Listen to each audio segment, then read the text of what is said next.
Le sujet du film que vous allez regarder révèle un secret capital de votre vie. Vous devez le regarder très attentivement, car il concerne une question qui peut modifier profondément votre vision du monde matériel. Le contenu de ce film ne présente pas seulement une approche nouvelle ou une pensée philosophique. C'est un fait qui est aussi prouvé par la science aujourd'hui.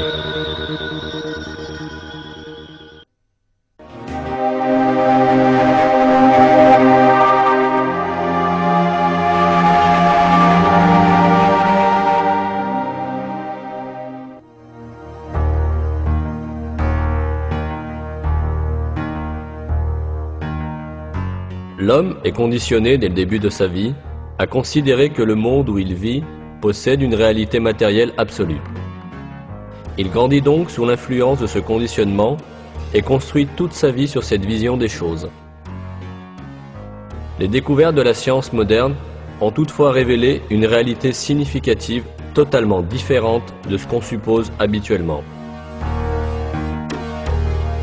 Toutes les informations que nous possédons sur le monde extérieur nous sont apportées par nos 5 sens. Le monde que nous connaissons consiste en ce que nos yeux voient, ce que nos oreilles entendent, ce que notre nez sent, ce que notre langue goûte, ce que nos mains touchent. L'homme, depuis sa naissance, dépend uniquement de ces 5 sens. C'est pourquoi il connaît le monde extérieur seulement tel qu'il lui est présenté par ses sens. Cependant, la recherche scientifique effectuée sur nos sens a révélé des faits très différents au sujet de ce qu'on appelle le monde extérieur. Et ces faits ont mis en évidence un secret très important concernant la matière dont est fait le monde extérieur.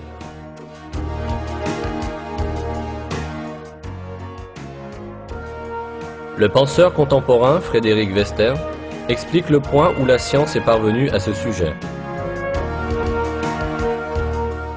Les affirmations de certains savants avançant que l'homme est une image, toute expérience est temporaire et trompeuse, et cet univers n'est qu'une ombre, semblent être prouvées par la science de nos jours.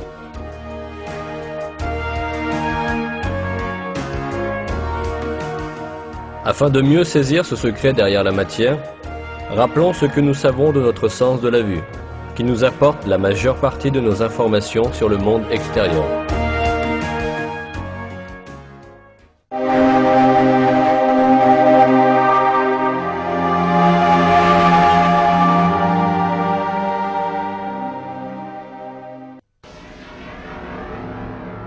L'action de voir se réalise progressivement. Au moment de la vision, les particules de lumière, appelées photons, voyagent de l'objet jusqu'à l'œil et traversent le cristallin où ils sont réfractés pour se projeter sur la rétine à l'arrière de l'œil. Là, les rayons sont transformés en signaux électriques, puis transmis par des neurones au centre de la vision à l'arrière du cerveau.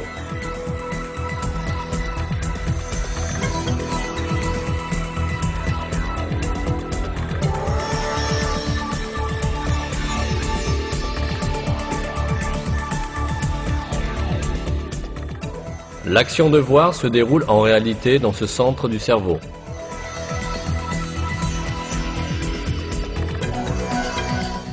Toutes les images que nous voyons dans notre vie et tous les événements dont nous faisons l'expérience sont en réalité perçus dans ce petit endroit sombre. Que ce soit le film que vous êtes en train de regarder ou le paysage à perte de vue que vous contemplez en regardant l'horizon, tout ce que vous voyez entre en réalité dans cet espace de quelques centimètres cubes.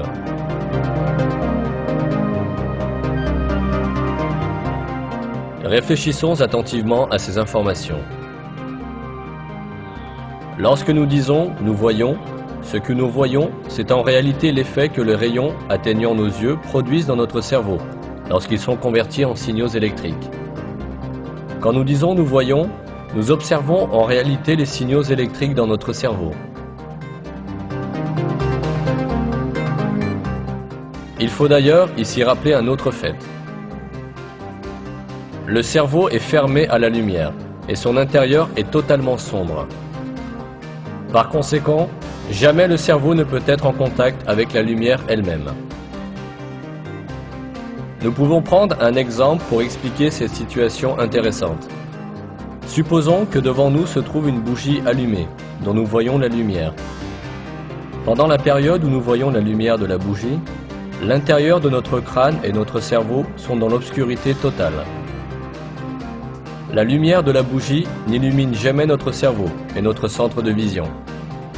Nous contemplons donc un monde de couleurs et de lumière à l'intérieur de notre cerveau obscur. La même situation s'applique aux autres sens. Les sons, le toucher, les goûts et les odeurs sont tous perçus dans le cerveau sous la forme de signaux électriques. Par conséquent, durant toute notre vie, notre cerveau n'est jamais confronté à l'original de la matière existant hors de nous, mais bien plutôt à une copie électrique de cette matière formée à l'intérieur de notre cerveau. C'est là que nous tombons dans l'erreur de croire que ces copies sont des éléments de la matière réelle existant hors de nous.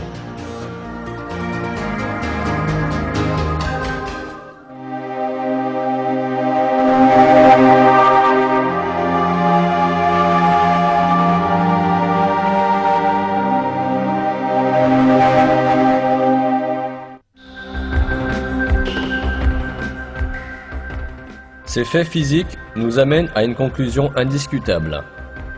Tout ce que nous voyons, touchons, entendons et percevons comme la matière, le monde ou l'univers, n'est en fait que des signaux électriques dans notre cerveau.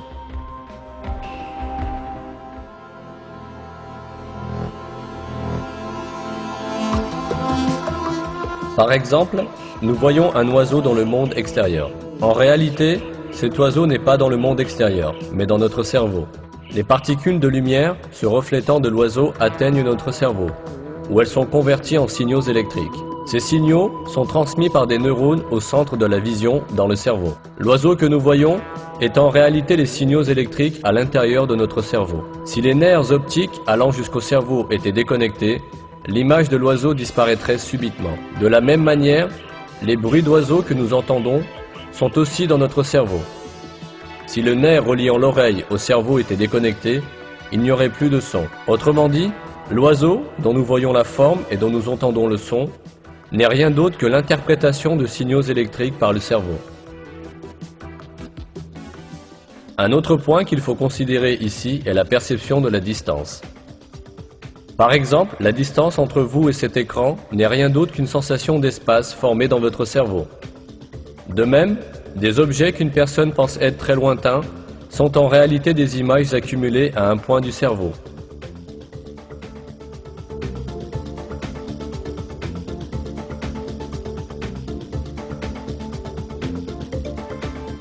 Quelqu'un qui observe les étoiles dans le ciel supposera qu'elles se trouvent à des millions d'années-lumière de lui.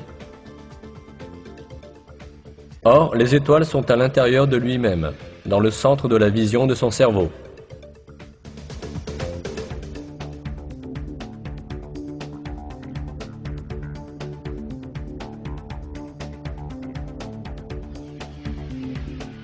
Pendant que vous regardez ce film, vous n'êtes pas véritablement à l'intérieur de la pièce où vous croyez être. C'est la pièce qui est à l'intérieur de vous. En voyant votre propre corps, vous pensez être à l'intérieur de lui. Cependant, vous devez vous rappeler que votre corps, lui aussi, est une image formée à l'intérieur de votre cerveau. Jusqu'à présent, nous avons parlé à plusieurs reprises d'un monde extérieur et d'un monde de perception formé dans notre cerveau qui est ce que nous voyons. Toutefois, puisque nous n'atteignons jamais véritablement le monde extérieur, comment pouvons-nous être sûrs qu'un tel monde existe vraiment ?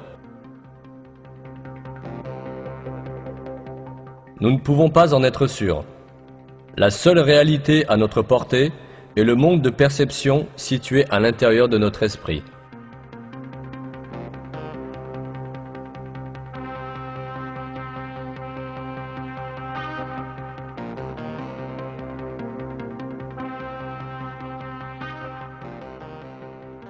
Nous croyons à l'existence des objets parce que nous les voyons et les touchons, et qu'ils sont reflétés pour nous par nos perceptions. Cependant, nos perceptions ne sont que des idées dans notre esprit. Puisque tout cela n'existe que dans l'esprit, cela signifie que nous sommes trompés par des illusions lorsque nous imaginons que l'univers et les choses ont une existence hors de notre esprit. Imaginer que la matière existe en dehors de notre esprit est bien une illusion. Les perceptions que nous observons pourraient provenir d'une source artificielle. On peut comprendre cela grâce à un exemple. Supposons d'abord que nous puissions retirer notre cerveau de notre corps et le conserver en vie dans un bocal de verre. Prenons un ordinateur où toutes sortes d'informations peuvent être stockées. Enfin, transmettons à cet ordinateur les signaux électriques de toutes les données relatives à une situation, comme l'image, le son et l'odeur. Connectons cet ordinateur par des électrodes au centre de la perception sensorielle dans le cerveau et envoyons à notre cerveau les données préenregistrées. Lorsque notre cerveau recevra ces signaux, il verra et vivra la situation à laquelle ces signaux correspondent. De cet ordinateur, nous pouvons aussi envoyer au cerveau des signaux relatifs à notre propre image. Par exemple, nous pouvons envoyer à notre cerveau les corrélats électriques des perceptions sensorielles de la vue, de l'ouïe et du toucher que nous avons lorsque nous sommes assis à un bureau. Dans cet état, notre cerveau s'imaginera comme un homme d'affaires assis à son bureau. Ce monde imaginaire se poursuivrait aussi longtemps que les stimulations continueraient de venir de l'ordinateur. Nous ne nous rendrions jamais compte que nous ne consistions qu'en un cerveau. Effectivement, nous pouvons très facilement nous tromper et croire à la réalité de perceptions qui ne correspondent à rien de matériel.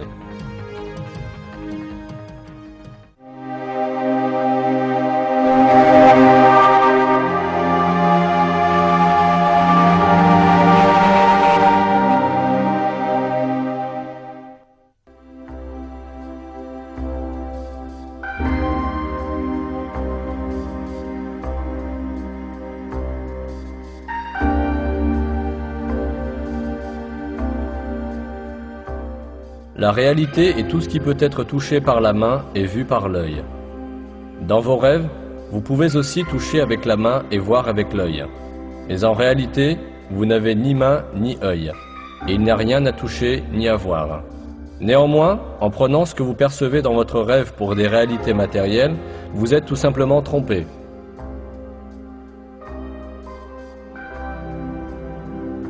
Par exemple, un individu profondément endormi dans son lit peut se voir dans un monde totalement différent dans son rêve.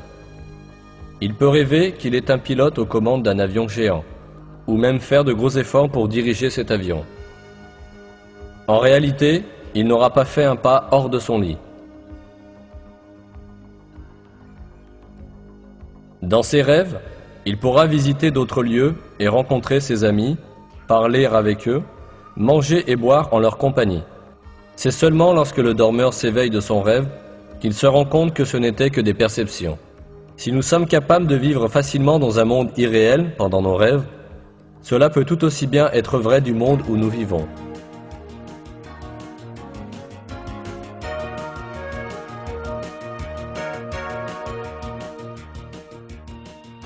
Lorsque nous nous réveillons d'un rêve, il n'y a pas de raison logique pour ne pas penser que nous entrons dans un rêve plus long que nous appelons la vie réelle. La raison pour laquelle nous considérons le rêve comme imaginaire et le monde comme réel n'est rien de plus que le produit de nos habitudes et de nos préjugés. Cela suggère que nous pourrons bien nous réveiller de la vie sur Terre que nous pensons être en train de vivre, tout comme nous nous réveillons d'un rêve.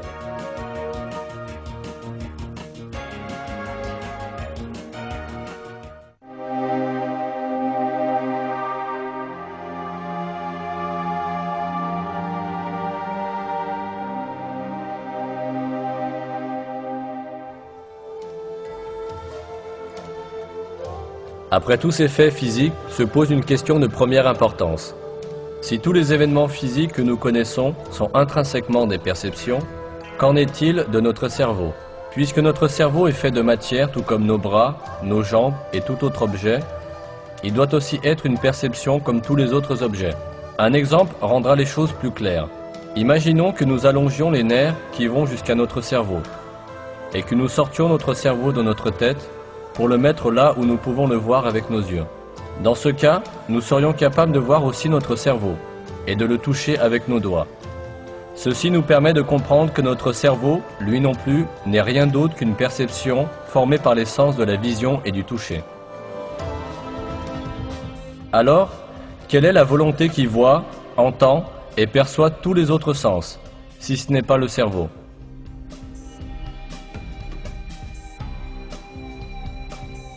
Qui est-ce qui voit, entend, touche et perçoit le goût et l'odorat?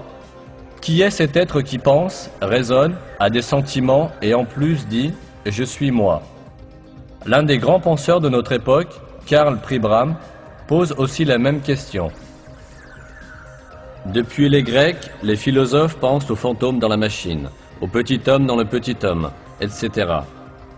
Où est moi, la personne qui utilise son cerveau? Qui est-ce qui réalise l'action de connaître? Comme disait saint François d'Assise, ce que nous cherchons, c'est celui qui voit.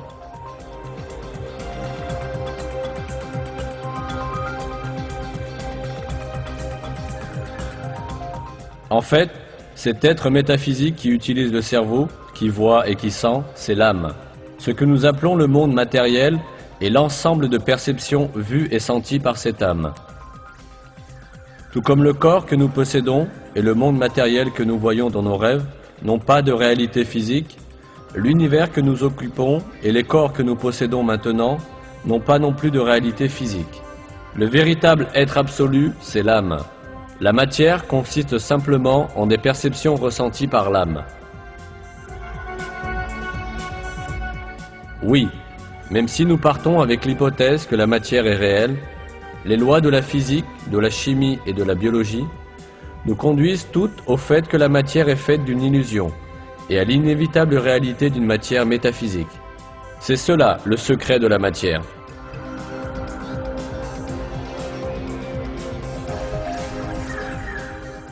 Ce fait est si clair qu'il alarme certains scientifiques matérialistes qui pensent que la matière est l'être absolu.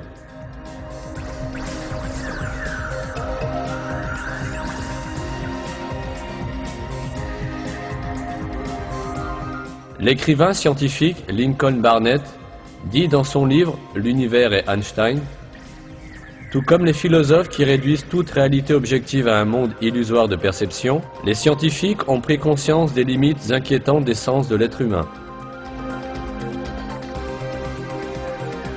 Tous ces faits nous mettent face à face avec une question capitale.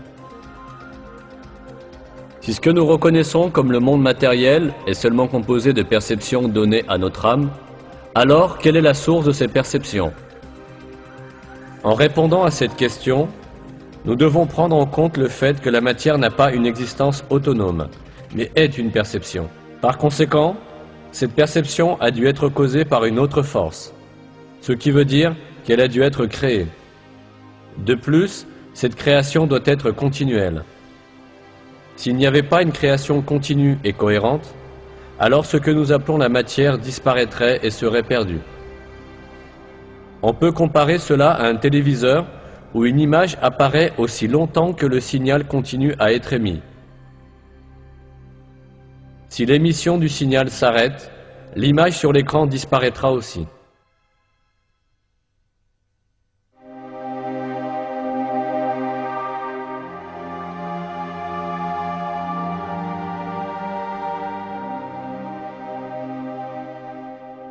Alors, qu'est-ce qui fait que notre âme voit la terre, les gens, les plantes, notre corps et tout ce que nous voyons d'autre? De toute évidence, il existe un créateur supérieur qui a créé tout cet univers matériel, c'est-à-dire la somme de toutes ces perceptions, et qui continue sa création sans interruption. De toute évidence, il existe un créateur supérieur qui a créé tout cet univers matériel, c'est-à-dire la somme de toutes ces perceptions, et qui continue sa création sans interruption. Puisque ce créateur se manifeste dans une création si merveilleuse, il possède sûrement un pouvoir et une puissance infinie. Toutes les perceptions qu'il crée dépendent de sa volonté, et il domine à tout moment tout ce qu'il a créé. Ce créateur, c'est Allah, le Seigneur des cieux et de la terre. Le seul véritable être absolu, c'est Allah. Tous les êtres et les choses en dehors de lui ne sont que des ombres qu'il a créées. Cette réalité est expliquée par le grand érudit musulman l'imam Rabbani en ces termes. Allah, la substance de ces êtres qu'il a créés n'est que le néant. Il a tout créé dans la sphère des sens et des illusions. L'existence de l'univers se situe dans la sphère des sens et des illusions, et n'est pas matérielle. En réalité, il n'y a rien à l'extérieur que l'être glorieux, qui est Allah. Aux quatre coins de cet univers fait de perception se trouve l'être d'Allah, qui est le seul être réel. Par conséquent, l'être qui est le plus près de l'homme, c'est Allah.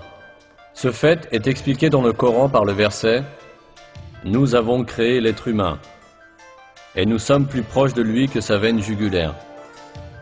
Où que nous soyons, Allah est avec nous. » Pendant que vous regardez ce film, l'être le plus proche de vous est Allah, qui crée tout ce que vous voyez à tout moment. Aussi longtemps qu'Allah nous fait voir des images et nous donne des sensations relatives à ce monde, nous continuons à vivre dans ce monde. Lorsqu'il met fin aux images et aux sensations appartenant à ce monde, nous montre les anges de la mort et nous donne des perceptions d'une autre dimension, cela signifie que nous sommes morts. Le jour de la résurrection, le jugement, le paradis, l'enfer et notre vie éternelle seront créés pour nous de la même manière.